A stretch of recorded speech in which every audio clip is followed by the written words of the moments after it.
Gledate oddajo Klepet ob kavi. Pandemija. Niti ne več tako nova, a še vedno aktualna realnost. Se sprijazniti s situacijo polno ukrepov, sankcij, strahu in negotovosti?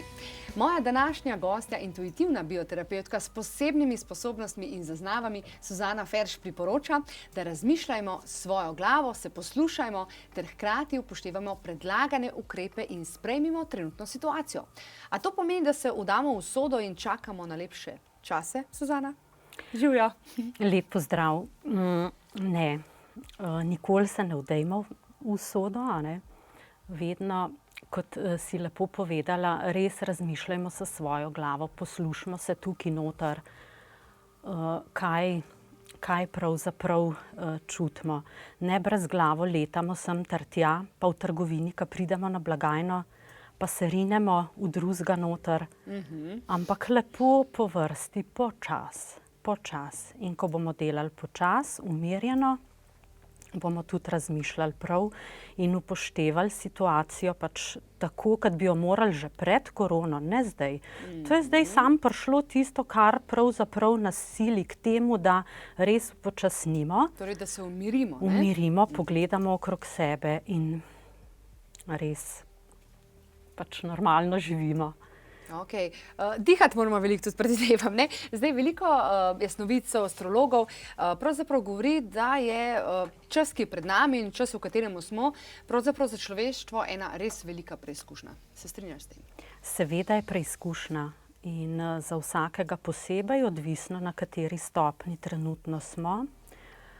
In iz te preizkušnje jaz sem prepričana, da bomo splavali slej ko prej. In to bo pustilo pozitivne posledice na nas, na ljudeh, gospodarstvo, v to se pravzaprav toliko, čist bom rekla, ne spoznam, ampak najbrž glih dobro ne bo. Definitivno za človeka pa dolgoročno gledano, ja, seveda kratkoročno pa ne. Zdaj ti praviš, da namesto, da se torej fokusiramo na zunaj, na ven, dajmo ta čas in ta fokus usmeriti vase. Kaj bomo pravzaprav pridobili? S tem, ko usmerimo fokus vase, se pravi, glih to je poanta mogoče tega stanja zdaj, se pravi, bodimo doma, bodimo stran od trušča, bodimo sami, a ne, tega se pravzaprav večina ljudi najbolj tudi boji, ker ko si sam, takrat začne plavati vse na površje iz tebe ven in to je super, da priplava ven, ker ti lahko potem to začneš reševati. Če si skozi trušč čiščeš in si skozi v galami, niti ne slišiš sebe, niti ne moreš slišati, zato je res ta čas zdaj namenjen človeku, da umiri sebe, dušo in sliši ta prave stvari. Konec koncev je že to meditacija, če je pa to še poglobljena meditacija, je pa še toliko boljše. Joj, ti si mene zdaj tako že pomirila, ta tvoj glas, se veš, vsakič isto tako uživam, ko govoriš. Suzana, glede na to v situaciji, v kateri smo zdaj, bi ti rekla, da je bolje, da ostanemo ponižni, ali se vseeno moramo upreti? Jaz bom rekla, ta ponižnost v vsakem primeru vedno in povsod. Ponižnost je ena človeška vrlina, ki bi morala biti v vsakemu, ponavljam, v vsakemu, in tega manjka. Ne govorim o ponižnosti, o poniževanju, ampak ponižnost to je druga stvar, ne? Kaj si me še vprašala?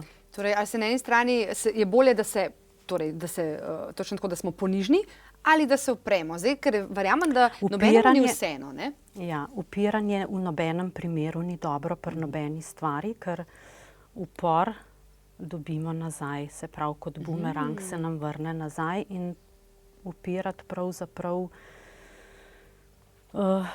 ni fajn. Sprejmimo s tokom, zaščitimo se. V smislu to, kar smo prej predtem govorili, a ne, to je ena taka naravna zaščita. Pa upoštevajmo vse to, kar tudi vlada priporoča, se pravi, nošnja mask v trgovino, zakaj ne? nošnja mask, kjer je več ljudi, pa zdaj jih tako ne sme biti več, tako da v bistvu gibajmo se bolj sami v družini, doma verjetno ne bo mask. Tako, no. Okay.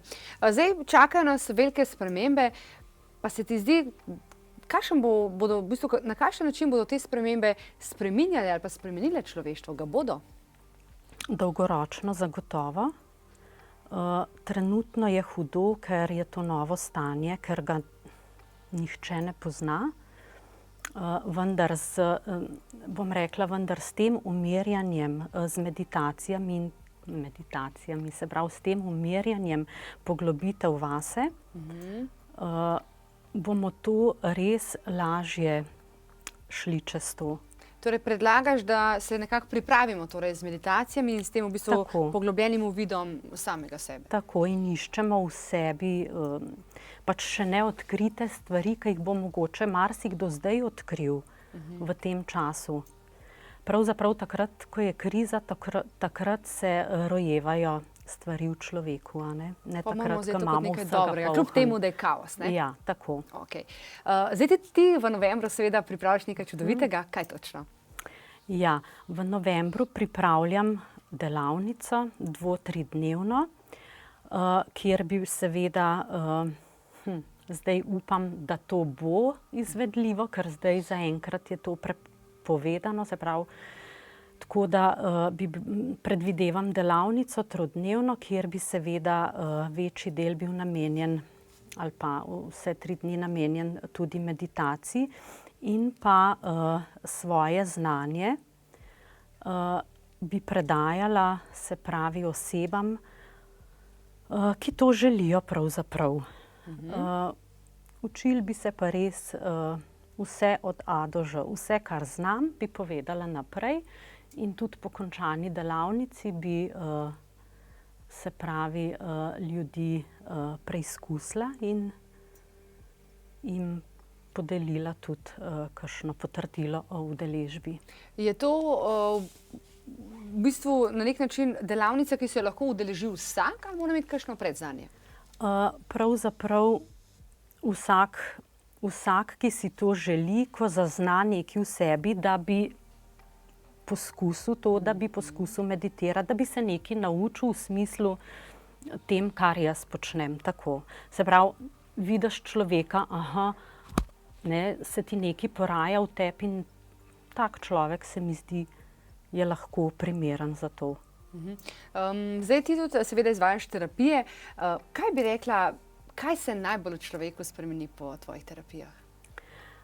V vsakem primeru je to umirjenost, se pravi, je pa spet odvisno, v kakšnem stanju človek pride, na kateri stopnji je, ampak po parih terapijah se znatno oseba res spremeni, se pravi, iz terapije v terapijo to postaja drugačen, se pravi, jaz bi to opisala kot eno lupljenje čebule, eno slačenje po plasteh, kar pa ni vedno, bom rekla, da se zelo dobro počutimo potem, ker s temi terapijami so stranski učinki dejansko pridejo. So stranski učinki, na plano prihajajo pač stvari, ko smo jih pomendrali in pozabili na njih, pa se na terapijah človek spomne, se pravi, jaz vsakega opozorim, zdaj bodi pozoren na to, kaj bo zdajle v tem trenutku, katere misli prihajajo. In ponavadi je to res, ne vem, tam iz otroštva, različno. Zdaj, tudi nekaj sem slišala, da imaš eno luštno nagradico za vse tiste, ki se bodo torej odločili za določen sklop terapij pri tebi? Ja, to sem se odločila zdaj do konca leta, glede tudi na čas in vse to, kar je. Bom za vsakega, se pravi, ki se odloči za določen sklop terapij, pripravila oziroma izdelala informirani ametist, to je informirani kamen. Kaj pa to pomeni, da je informiran? Ja, se pravi, to so eni čudoviti ametisti, so obeski, ki jih lahko potem različno pozicioniramo. Se A lahko pravi, jaz to primam ali ne smem? Lahko na sebi ali pa tam, kjer delamo. Skratka, postavimo ga na področje tam, kjer ga vsak dan videvamo, a ne. Ta kamen, ko je informiran, je poseben in sicer za vsakega posameznika. To pomeni, posameznik oseba meni pove, kaj bi v naslednjem času, se pravi, če rečeva dolgoročno, rad spremenil, ampak seveda to izdelam po terapijah, samo kamna jaz ne izdelujem, ker oseba, ko je terapirana, je pripravljena na tovrsten kamen, tako na prejem kamna. Sicer tega jaz ne prodajam, niti ne posamezniku ne izdelujem. Potem v bistvu lahko rečemo, da s tem kamnom, v bistvu ta kamen nima samo neke osnovne vloge, ne, ampak mu ti še dodaš vrednost. Lahko tako rečemo, ne? Ja. Jaz si vzamem za to poseben dan, ko to delam in sicer povežem, se pravi, to osebo, univerzum in se pravi te zadeve, ko se dogovorim z osebo, kaj bi želela spremeniti. In je potem ta kamen in nosi informacijo dotično za to osebo. Torej čisto unikaten kamen dejansko, ne? Ti si se tudi malo prilagodila seveda tem času, ne? Ja. In si začela svetovati torej tudi na druge načine. Kako?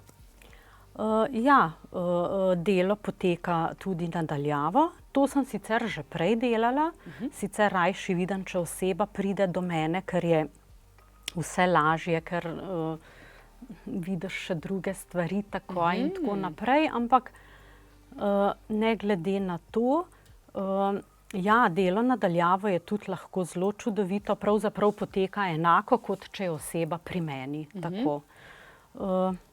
Postopek je enak, tako da...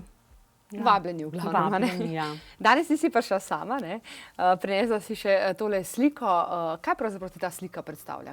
Ja, to je pa moja čudovita slika, res. To je pa že kar moj zaščitni pravzaprav simbol.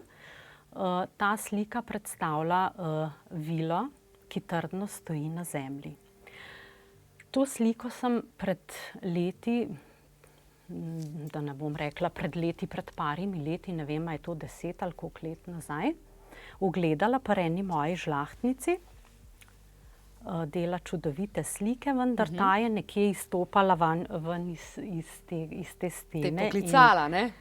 Ja, in ko sem jo zagledala, sploh je ni bilo zraven te punce, ampak sem jaz mami njeni rekla, to je pa nekaj čudovitega. Je rekla, prav bom jaz vprašala jo, če bla, bla, bla. Skratka, ta slika je zdaj z mano in nosim jo povsod, če se premikam kam drugam, v kakšno drugo sobo, jo nesem s sabo, svečko in je to pravzaprav res kot en privesek moj. Lep privesek. Veš, kaj sem te hotela še prej vprašati, sem čisto pozabila. Zdaj se mi zdi, da ko so te spremembe in ves ta čas, ki se dogaja okoli tega koronavirusa, smo ljudje pravzaprav nastradali ne samo psihično, ampak tudi fizično, ne? In kako v bistvu lahko ti, na kakšen način mi lahko pomagaš tako za psiho, kot tudi za fizično telo? Ja, to gre itak zmer skupaj, ne? Te dve zadeve nikoli ni ena brez druge, tako da začne se vse noter. Začne se na noter in potem se to preslikava navzven. Tako da sam od odzunaj ali pa samo od znotraj tega nikoli ni. Torej, to celostno, ne obstaja. Ne moramo ločiti enega dela od drugega, ne? Lahko, ampak se vidi. To se ne da skriti. Zdaj, ti si terapevtka s posebnimi zaznavami. Daj mi povej, kaj to pomeni tako za nas laike? Prav to, kar si zdaj me vprašala pred tem, se pravi, vidiš človeka navzven in navznoter, se pravi, ne da se skriti. Tako da to je tisto, kar mislim, da je v meni raslo že od malega in da to, se pravi, vsako malenkost, nepravilnost tisto je prvo, kar jaz ugledam. Se pravi, ko so lepe stvari, te niti jaz tako ne ogledujem, ampak čim je nekaj tako, je moj pogled, me kar zvrcne, me kar pokliče. A si mene tudi kaj preskenirala? Moram vprašati, ne? Ni bilo časa. Ni bilo še sreča. Sem ti povedala, da pač si lepa. No, evo, noti navzven, evo, to je najbolj važno. Suzana, povej mi še, na kakšen način lahko stranka, recimo torej tista, ki bi želela več zvedeti o tem, ki bi želela mogoče prvič poskusiti, a se mora kaj pripraviti, mora kaj vedeti, a lahko se ti čisto prepusti in boš ti poskrbela, torej. Aha, se pravi, če bi v bistvu, to je vprašanje zdaj, ko bi včasih dejansko lahko tudi to naredila, ker ni vsak pripravljen na to. Ampak seveda, to se bom pa še jaz naučila. Okay. Zdaj gre pa torej tisto prvo vprašanje, ki sem te pred tem zavrnitvijo vprašala. Se moraš to kaj pripraviti, da prije k tebi na obisk? Pravzaprav je že sam to, da me pokliče po telefonu, mislim, da je bila že ena priprava narejena. Ker oseba, ki pokliče, se pravi, je že kar pripravljena, ker ne pokličejo ljudje kar tako. Ne kličejo, da bi kar nekaj spraševali, ampak pokličejo takrat, ko so pripravljeni. Tudi zdaj morajo znati nekaj vprašati. Pa bi lahko mogoče povzela po tvojih dosedanjih izkušnjah, a si še posebej na kaj ponosna ali pa imaš še posebej kje največjo moč, da lahko nekaj izboljšaš? Recimo na katerem področju, ko ljudje prihajajo s težavami? So to čustva, je to bolj fizično telo? Kaj je tisto, kjer si res dobra, da lahko rečeš kapo dol, tukaj pa jaz zmagam, tukaj pa jaz vse zrihtam? Ja, zdaj jaz bom rekla, če se bom prav izrazila, da je ta moja moč v tem, da je vsako leto, bom rekla, so rezultati hitrejši. Iz leta v leto je to močnejše, hitrejše in seveda uspešnejše. Prepričujem pa nikoli nobenega v nobeno stvar. Pač lepo povem, ker se mi zdi to dovolj. Če oseba ne zazna, če ne zaupa, če ne verjame. Pa se take verjetno sploh ne hodijo k tebi, čisto realno, ne? Ja, to je tisto, kar si prej rekla, a kakšnega zavrneš, ne, včasih bi tudi morala že reči pravzaprav, saj ti še nisi pripravljena na to. Ampak če vidiš človeka z bolečinami in tako, ko pride že toliko daleč, takrat res ni težko zavrneš človeka. Zdaj, človek se ponavadi loti tega raziskovanja, pa pravzaprav gre po pomoč k tebi takrat, ko je že praktično zelo stisnjen v kot. Ko je že zelo stisnjen v kot, ja, in to je škoda, ker pravzaprav preventiva je vsekakor zelo dobra. Se pravi, prej opraviti kakšno terapijo, prej se pripraviti, prej si odpreti ta pretok in priklicati zdravje pravzaprav. V bistvu si nam dala zdaj zelo lepo iztočnico, da vsi majčkeno pomislimo na to in predvsem si damo vedeti, da je preventiva tista, na kateri moramo delati, ker enkrat, ko je kurativa, takrat je že zelo hudo. Ja, seveda, ko enkrat že nekaj boli, takrat vemo, da tam se nekaj dogaja. Tam je že rana, ne? Tako, tam je že rana in potem pa zdaj odkrivati z bioterapijo, pa odkrivamo, se pravi, in pridemo pol tudi do tiste rane, seveda pridemo. Ja, super, Suzana, najlepša hvala za tvoj obisk v studiu. Seveda upam, da bo delavnica v novembru uspešna, da dobimo torej nov val čudovitih ljudi, ki bodo predvsem izjemno umirjeni, jer mene vedno umiriš, tudi zdaj si me pogled, kako nežno in umirjeno govorim, tako da hvala ti še enkrat in upam, da se kmalu spet vidimo. Hvala. Hvala ti.